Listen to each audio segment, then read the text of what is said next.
Hi everyone. For today's book review, we're going to go back and have a look at the US Civil War. And this particular book deals with a specific component of that very interesting conflict. And that book is this: Navy Grey, Engineering the Confederate Navy on the Chattahoochee and Apalachicola Rivers. The amount of literature on the US Civil War is vast. You could fill entire libraries on accounts of the various battles, most famous being Gettysburg. We even have books about everything from armored trains and train warfare in the Civil War, to the use of balloons, to, of course, the use of ironclads, the debut of the USS Monitor,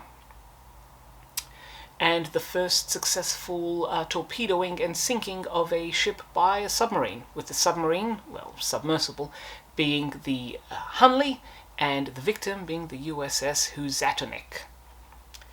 Now, this book doesn't look at any of that. It is a laser-sharp focus on just the challenges that the Confederate Navy faced in trying to literally construct a navy on these two rivers. And in its approach, what the author, Maxine Turner, has discovered is that a lot of the problems that the engineers faced, and this book is primarily told through an engineering perspective, or more accurately, an engineer's perspective, is that the individuals that were involved had the same problems that modern office workers face. And indeed, modern engineers have these same problems.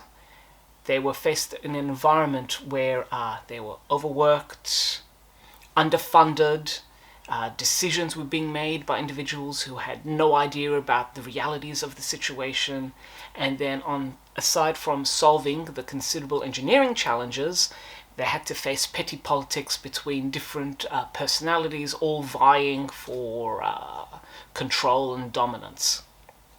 Anyone who has worked in an office, or indeed anyone who's worked in any modern workplace, can relate to some of these problems. The politics is acknowledged and no apologies are given, but being an engineering look at the war, it does focus purely on the simple problem, of how do you create a navy from nothing. I wouldn't say that's simple, but some people thought it was quite easy as drawing up a few stats on a sheet of paper. Because of this engineering perspective, this book tends to read quite densely. It is composed of accounts, letters, correspondence, messages, telegrams, statuses, and all these lists and data have all been compiled. And while the text moves very well, quite surprisingly well, some readers may find it just a little dense and a little intense with all the details that are thrown in. In terms of actual navy, naval matters and ships, the two vessels that are focused in this book are the gunboat CSS Chattahoochee and the ironclad CSS Jackson. They're very troubled construction and all the challenges that are faced. Everything from literally finding a shipyard, getting a steam bellows so that the iron can be manufactured, where to source the iron, where to get the machinery, where to get the ordnance, and even where to recruit the crew. All these problems are what constitute the bulk of the book. And then adding on top of all that, you have the various other logistical, political, socio-economic factors that are affecting the region, and also how the war gradually turned against the Confederates, and how diminishing resources and loss of manpower and indeed loss of territory would all affect their attempts to build these two ships, as well as various others. As you can see, there are some photos and some illustrations included. The quality of them depends on the originals, Clearly over 150 years old now. Some of these aren't in the best condition, but they are serviceable enough for the book, and in particularly the portraits of the main individuals that are featured here. They're good because it allows us to picture who they are and some of the trials and tribulations that they went through. If you are interested in engineering aspects, how on earth to build an ironclad or a gunboat, or are just fascinated in the actual mechanics of how to put something as complicated as a warship together, then this book will have appeal to you. If you're interested in the human aspects and the politicking and the hunt for resources in conflicts in general, again, this is a great resource for you.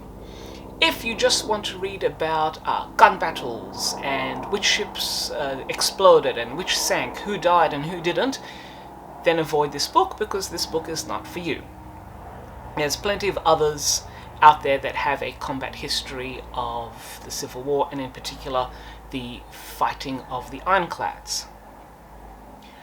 I enjoy the engineering aspects of shipbuilding and resources, and so for me this book was illuminating, and as I said before, it's quite impressive that despite being sourced from a lot of very dense dry material, the pace and the text moves very well. The staff that helped put together this book, so the researchers and a lot of the archive material, are now all found at the Columbus Civil War Naval Museum.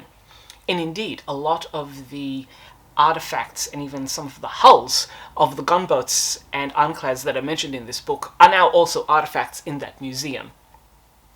So this book can also be seen as a way of compiling a lot of that archival material to build a story that allows then the museum to show the story that this book has built. So, if you love engineering, if you are interested in understanding how engineers try to find creative solutions to a never-ending amount of problems, then this book may be of interest to you. If you are interested in learning about the Confederate Navy and a lot of challenges that they faced, again, this book will hold some value to you. So for that, considering its rather niche outlook, I will give this book a 3 captain's hats. So if you are interested in those aspects, do hunt it down. And if there are any other books about the US Civil War, particularly on the naval side of things, that you'd like reviewed or you'd certainly like to learn more about, please let me know in the comments below. And until next time, enjoy and happy reading, everyone.